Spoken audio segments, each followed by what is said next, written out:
think it'll be beautiful, all the angles. Yeah. I mean, it looks kind of like a patchwork quilt anyway, especially, you know, in the fall when the colors are changing, but this is just one more angle to add a dimension to it.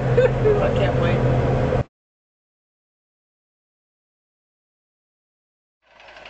Yeah, I'm going to be out there in about 2 hours doing some of it. The angle there that he worked this morning, there was some high points in it where we had tried to level and didn't.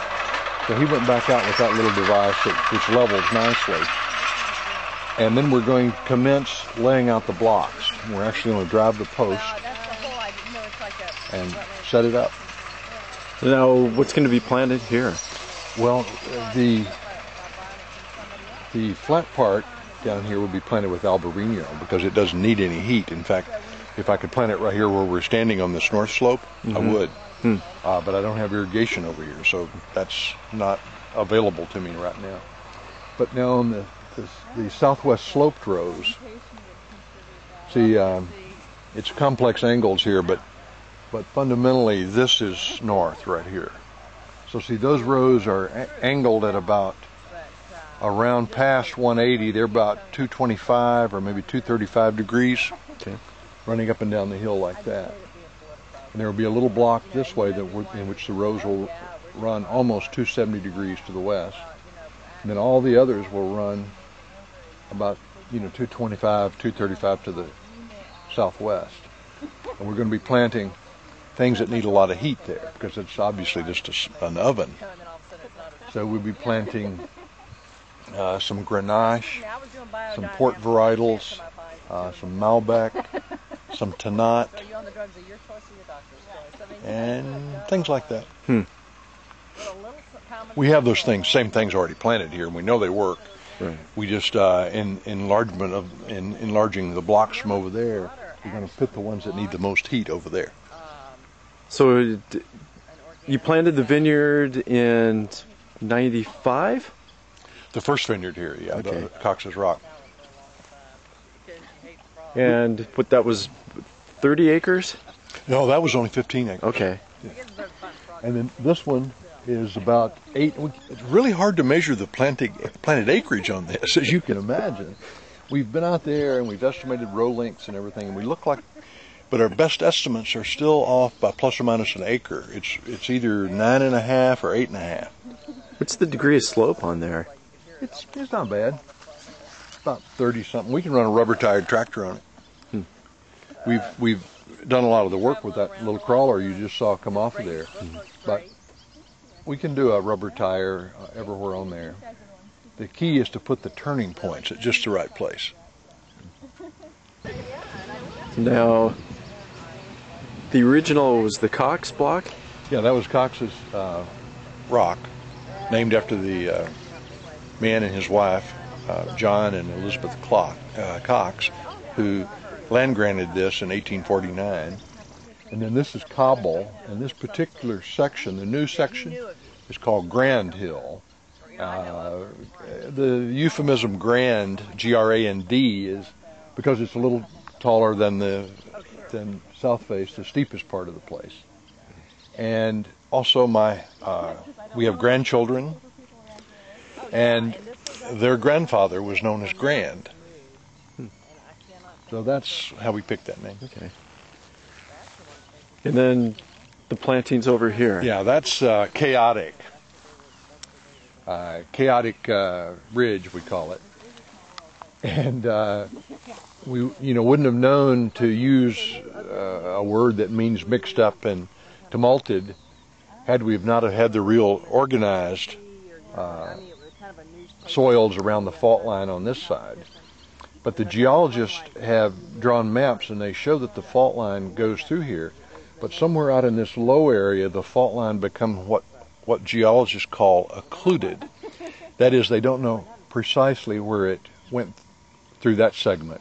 Now, the fault line appears again on that ridge very clearly, so they know it's across there. But the bedrock geology of that vineyard is just the things that you would think should be on the north side or on the south side, vice versa, and then it's somewhat mixed up. So we don't know what happened. So chaotic, but remember seeing reference to fault line vineyard too, right? Well, fault line's what we call the whole thing. Okay. Because it sort of sets like beads on a string around the fault line. Okay. But that's a very confused piece of geology. So then when you have fault line vineyards, that's your estate holdings on the property. That refers to all of we call all of our estate vineyards, our fault line vineyards. Okay. And then there are blocks within the fault line vineyards. Right. Parcels. Okay. We call that the chaotic parcel, that's Cobble parcel, and the Cox parcel. Okay. So you started with 15 at Cox, and then chaotic, when did you plant that? In 04. Okay. And what's in there? No, just an expansion of the other things that seem to work well. More Tempranillo, more Grenache in particular. Got quite a bit of Grenache out there. We expected Albarino to go up, it'll increase 5-fold, 6-fold. It may go up to 2,000-3,000 cases. The demand is out there. We were the third American vineyard to produce Albarino. The first was Havens in Carneras, and the second was Verdad, owned by Louis Sawyer down in Santa Barbara, and we were the third. But we started out with a half acre. We didn't think it would work here. We put the half acre on the north side. You can't even see the vines from here. They're down in a canyon to try to keep them out of the sun. And then we've been planting all of our north sloped hills and flat areas that don't get a lot of excessive solar insolation with Albarino. And so that's what we will continue to do, is try to keep it out of the sun as much as we can. Right. Yeah, Tapas says we got a big show down in Copia at the 1st of August, 8th and 9th of August to be accurate. And Tapas now has about 70 members, grows weekly. What's your, you have a leadership title with that organization now, right? I was one of the 8 founding members, and I'm the founding president. That's the word for me. I can. 08 is we had a very cool spring. It looked like summer was never going to come, and everything flowered, has fruited pretty well, with singular exception of this varietal right here.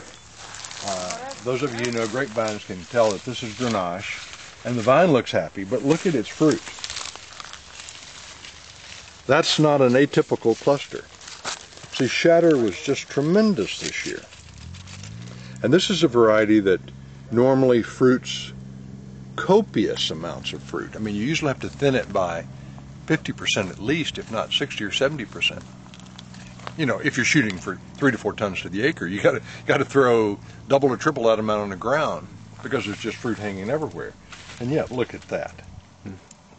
So how will you adjust for that, both from the rest of the season, viticulture-wise and winemaking-wise? Call my bank and tell them to extend my loan. How else do you react to something like this? This will make great wine, I'm sure, but we'll enjoy both glasses of it.